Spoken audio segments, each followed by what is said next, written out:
आज हम आपको एक ऐसी कहानी सुनाने जा रहे हैं जो शायद आपके जीवन में नई सोच, नई ऊर्जा और एक नई दिशा ला सकती है।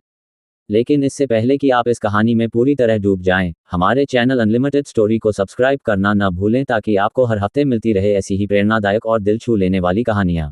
एक छोटे से गांव में दो मित्र रहते थे, रमेश और सुरेश।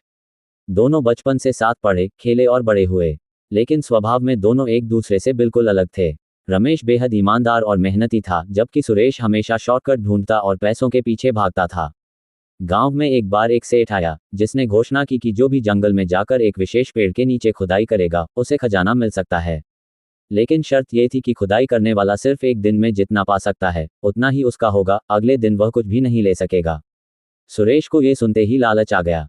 उसने रमेश से कहा, चलो रमेश, दोनों चलकर खजाना ढूंढते हैं। हम अमीर बन सकते हैं।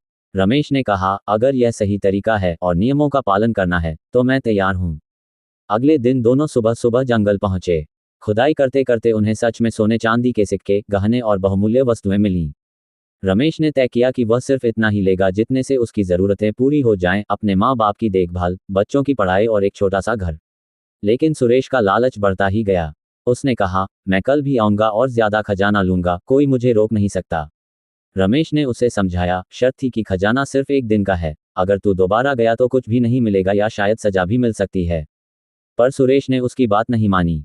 अगले दिन वो फिर गया, लेकिन इस बार वहां खजाना नहीं था। वहां एक गड्ढा था और एक सांप की फुफकार सुनाई दी।